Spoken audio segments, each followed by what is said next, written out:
Welcome to In Our Own Defense Podcast. We're your host, Attorney A.D. Winters, founder and managing attorney of VeteransDefender.com, and Dr. Dolores Tarver, licensed psychologist.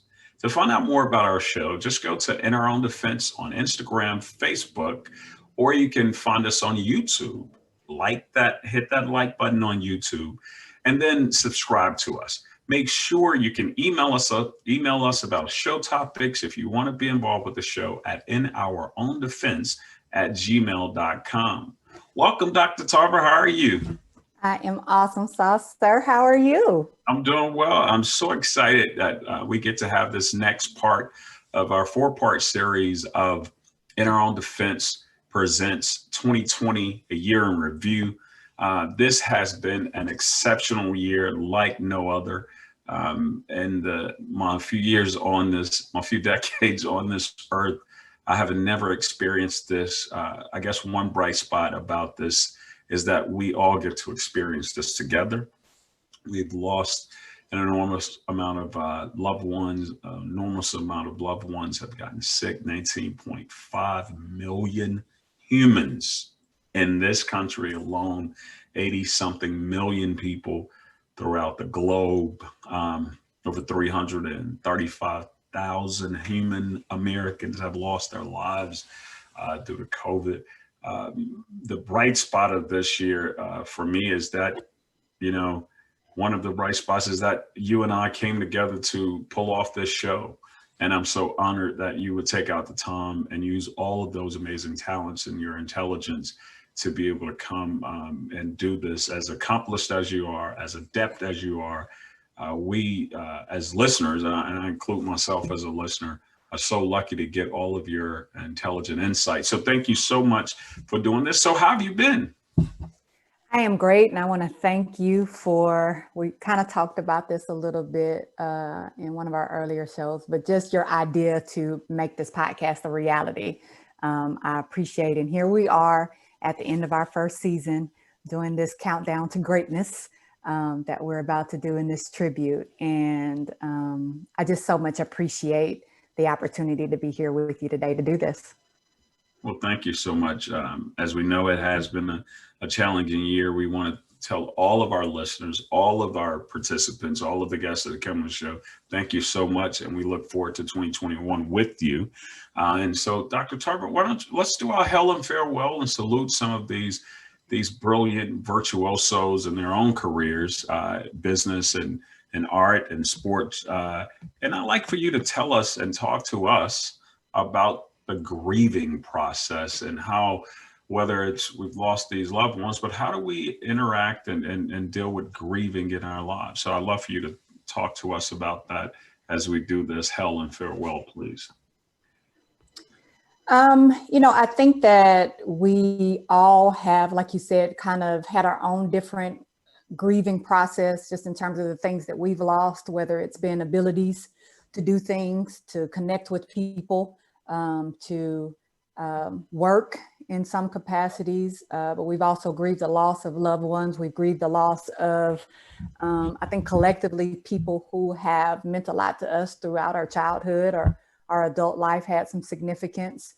We've grieved with our family members and our friends who have lost, as you said, over 300,000 people have lost their lives this year. And so we have been dealing with grief in different ways through this COVID-19 experience, not necessarily being able to attend funerals or reach out to loved ones because we've had to do some shelter in place, not be with people as they've been in care facilities or hospitals or prisons. And so that's been really tough. And we are still just trying to work through that. And I think when we have opportunities like this to celebrate, that's one of the ways that we work through grief in healthy ways. We say people's names, we honor them, we honor their legacies, we keep them alive in our memories and in our hearts. And that helps us move through the grief process. So that's part of what we're going to be sharing with people today, is a way to honor the people that we love and care about, even though they can't be with us physically. They'll always be with us spiritually and in our memories. Thank you. Why don't you tell us? We know that we lost the gambler Kenny Rogers this year. Charlie Daniels from the Charlie Daniels Band, and the Devil Went Down to Georgia. 007, James Bond, Sean Connery, and Eddie Van Halen, and just the tip of the iceberg on all of these expert, proficient, accomplished, skillful virtuosos. But why don't you introduce some of our people? Absolutely, my pleasure to do so. So let's start with Miss Beverly B. Smith. And I don't think that oftentimes our women who are models and also extend that into the business industry necessarily get as much press as we sometimes should. But Miss B. Smith, she was a model during a time when Black women weren't featured on magazines. She graced the cover of Mademoiselle magazine, which was a huge feat in the 70s for her to do.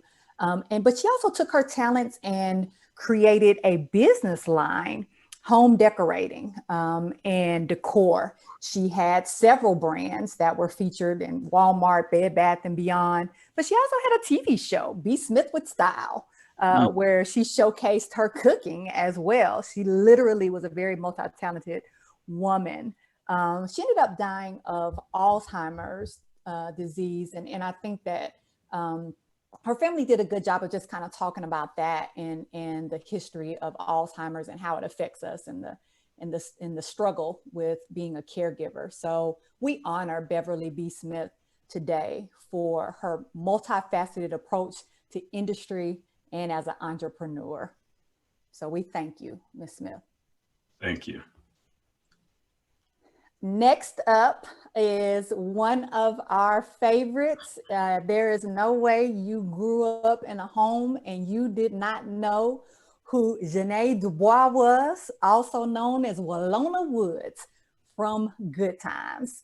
She has graced our screens in a lot of other different roles, even outside of Good Times. So that was her most notable role. But she co-wrote the Moving On Up theme song for the Jeffersons. A lot of people don't know that information. She also appeared in the Wayans Brothers series, and she also was a voiceover in the PJs, for which she actually won a couple of daytime Emmys for her role in that. She was able to continue on past her role as Walona, and sometimes that can be really tough when we get typecast. She will forever be Walona to us, but she also did a great job in other areas. And so we salute her for bringing laughter into our lives. Thank you. And we salute you, Miss Janae Dubois. You know, I think when we look at some of these talented people and get an opportunity to watch them, these actors, be able to showcase their talents, one person that we can talk about for sure is Mr. James Lipton.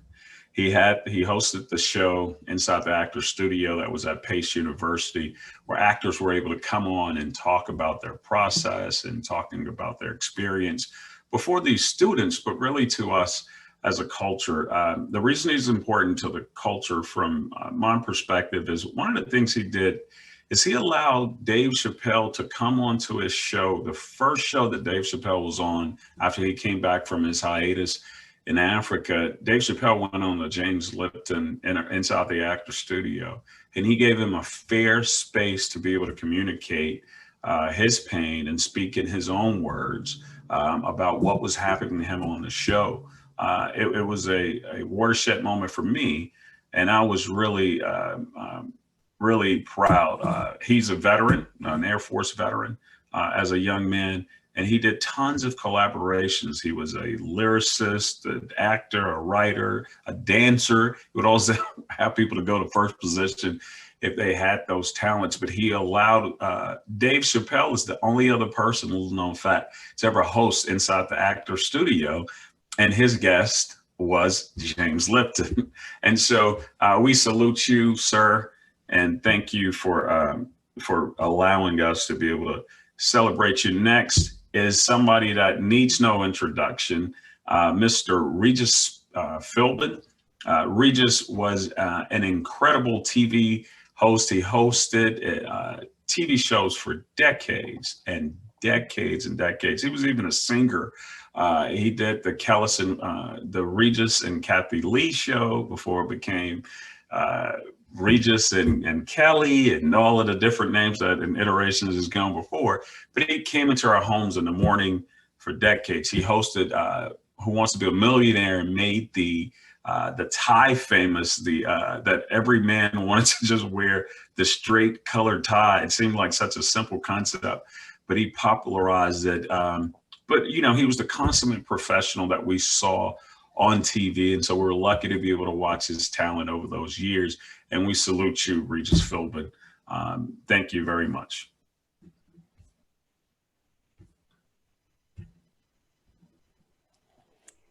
Well, as we continue along that trek, we could not talk about people who have been influential without talking about Mr. Alex Trebek.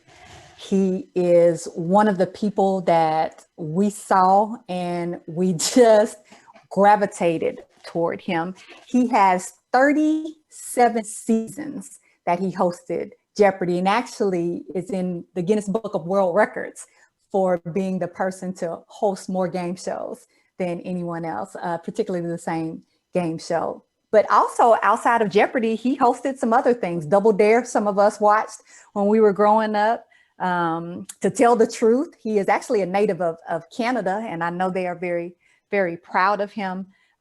He also did something that is significant to me, is that he shared his journey with cancer. And oftentimes we don't talk about our health problems, and in particular, men don't talk about their health problems. There's concern about not being seen as strong and being able to carry on and do your job. But Alex Trebek not only shared his struggle with us, but he also shared his recovery with us. And for that, we are forever grateful for the time that you were here with us. We salute you, Mr. Alex Trebek. Bill Withers. There is not a probably soundtrack that this songwriter has not created a song that someone has sampled or taken to use and put their own twist on it. He has had a number of hits he has written. Lean on Me, We Are One, Ain't No Sunshine. There are just not many people who are as talented as this Grammy Award winning singer and songwriter and musician. He has been in the Songwriters Hall of Fame, the Rock and Roll Hall of Fame, the Grammy Hall of Fame, and those are just a few of his accomplishments. He has had a phenomenal career in the industry. And, you know, it's interesting because he started off as an airplane mechanic. So he's not a person who necessarily started off in like, oh, I was 5 and I started, right? He got into his career later on, which just goes to show that no matter how old you are, you can still do things that give you passion and find your purpose. And for that, Mr. Bill Withers, we salute you. Yeah, we salute Bill. That man has some incredible music. Speaking of incredible musician, you know, Little Richard was exceptional. He's considered and he is the founding father of rock and roll. Him and Chuck Berry created a new genre of music that we were just not, the world has never been ready for. We have never really given Mr. Richard Penniman his true art form, that he bended these different arts and he brought them all together, creating his own genre of music where he mixed blues, gospel music, and created this own innuendo. One of his critical songs, 2 of them, Tutti Frutti with its exuberant a wop bop a loo bop a wop bam boo, you know, shout out. And he created all of these other hits: Lucille, Good Golly, Miss Molly, Long Tall Sally. He was an exceptional. One of the great stories about him is that you know, Michael Jackson invested a long time ago. He tried to buy this catalog of music, which was the Beatles, and it was a ton of other music within that Beatle. It's the big story about how him and Paul McCartney broke up as friends. Well, one of the things that he offered 45, Paul McCartney couldn't come up with it. And then the company said no. And he came back and he bought it for 47 million. Well, within that, he had all of Little Richard's publishing and all of his music. And Michael Joseph Jackson, the Michael Jackson, gave Little Richard all of his publishing back. You know, before he died, he gave that to him in the 1980s. So Mr. Richard, the founding father of rock and roll, was able to own his own masters, and that was pretty. That was a great testament to Michael Jackson and to Mr. Richard. So we salute you, sir, and thank you so much. The next person, of course, is Mississippi's own Charlie Pride. He was born a sharecropper son in Sledge, Mississippi, and he became the first country music's first Black superstar. You know, he was in the Army. He's a veteran. He played professional baseball, and he had this song, "Kiss an Angel Good Morning." And I remember us listening to that song growing up on KC-14 in Grenada, Mississippi. We had a radio station that played country and western in the morning, and then it played hip hop at night. So we were so lucky to be able to hear Mr. Charlie Pride and to see somebody that looked like me on Hee Haw was awesome. So thank you. We salute you, Mr. Charlie Pride.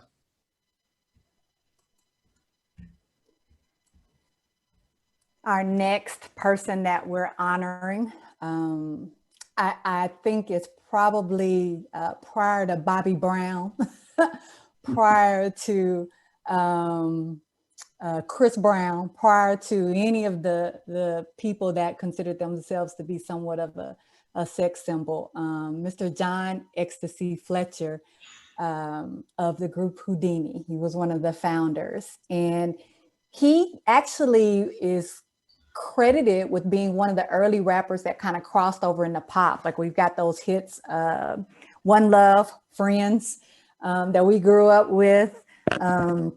He had the Zorro hat that I think people came to know him by and to love about him. He did not consider himself to be a singer, but he did say, I'll rap for you, and that he did.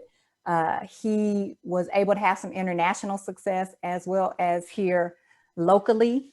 And I think that pop flavor is what made Houdini stand out. One of my favorite groups from growing up during that 90s time. So Mr. John Ecstasy Fletcher, we salute you for putting your own spin on the world of hip hop.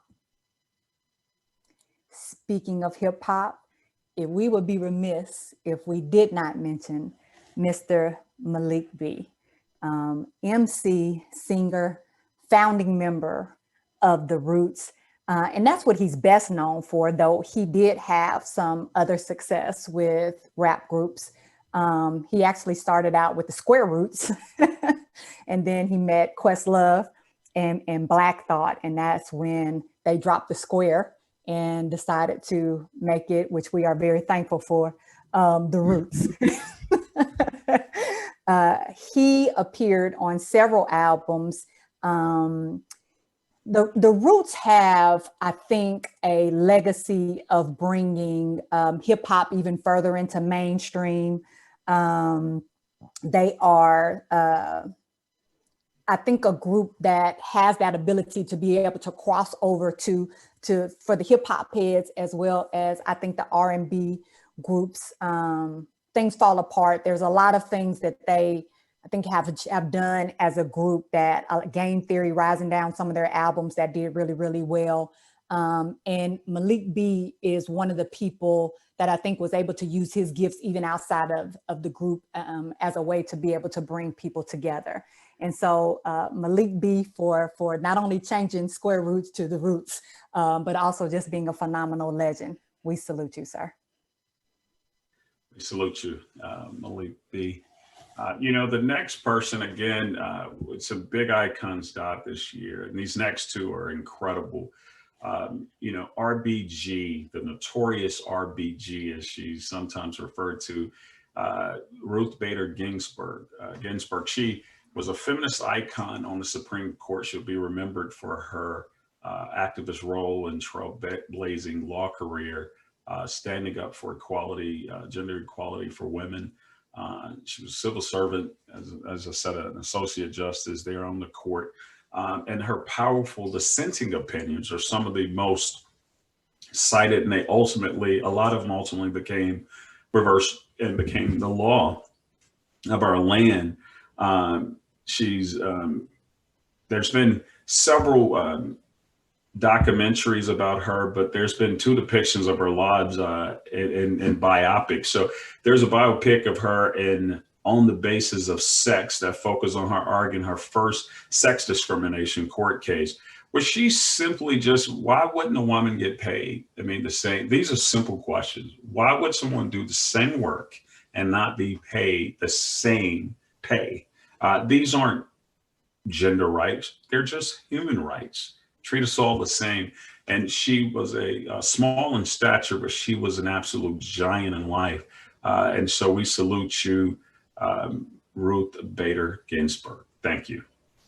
The next person needs no introduction. He was elected to Congress 17 terms from the state of Georgia. And if he was living today, I'm sure that he would be so proud of the state of Georgia, for Georgia turning blue, Georgia flipping, being extremely decisive in this presidential election, Georgia and the leaders there in Georgia still standing strong on the election was fair and moving forward. And this current election that is happening now, I'm sure that he would be proud. But before he was elected, he was part of what's called the Big Six leaders of the civil rights movement. And that Big Six was Dr. Martin Luther King Jr., James Farmer, John Lewis, A. Philip Randolph, Roy Wilkins, and Whitney Young. They were the six prominent civil rights leaders, and they did the march in 1963, the March on Washington. What was really telling is that ended up being the thing that broke it down. One seminal point was in 1965, Lewis led the first of three Selma to Montgomery marches and across what's called the Edmund Pettus Bridge, where there is a big, strong movement right now to rename that bridge the John Lewis Bridge because of what happened on Bloody Sunday. This exceptional gentleman went and put his life at risk because he knew that he had to get in what we refer to now as good trouble. So Mr. John Lewis, Congressman John Lewis, Leader John Lewis, Humanitarian John Lewis, we say we salute you and thank you.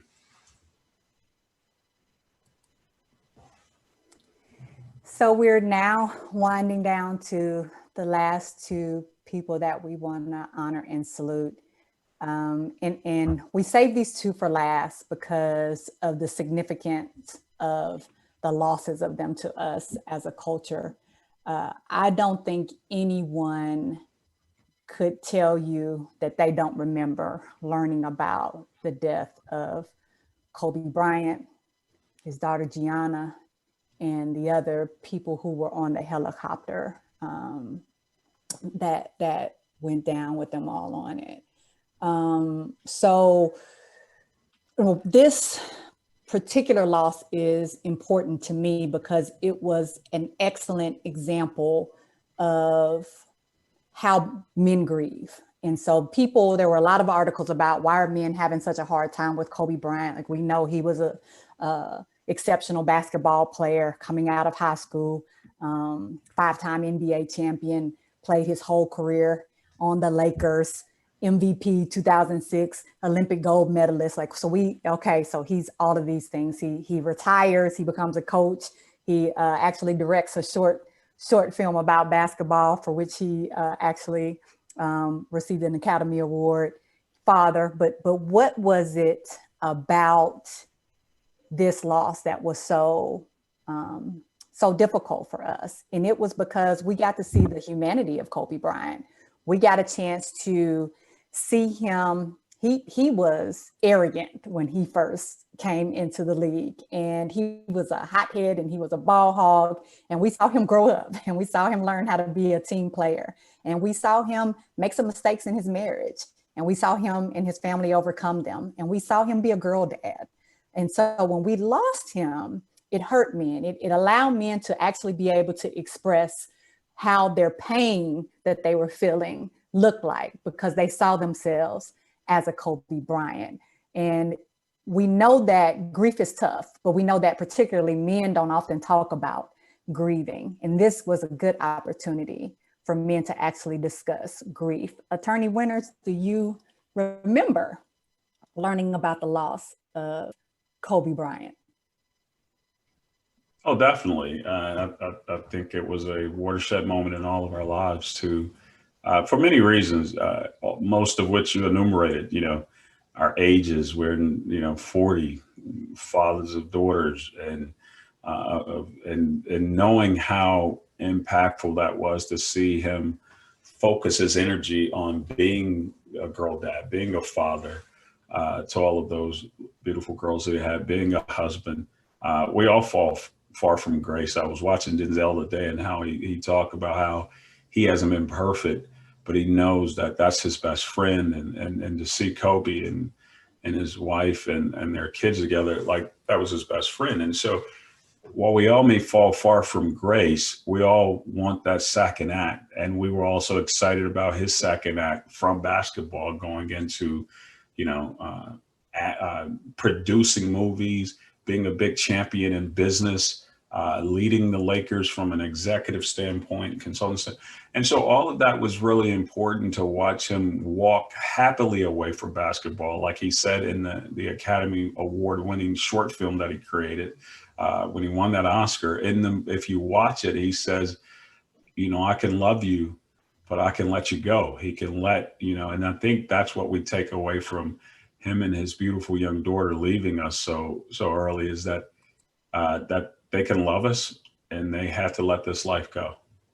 Absolutely. Absolutely. And I think that, opened up an opportunity for us to discuss our next person too. I don't think that we can have a conversation without talking about Chadwick Boseman.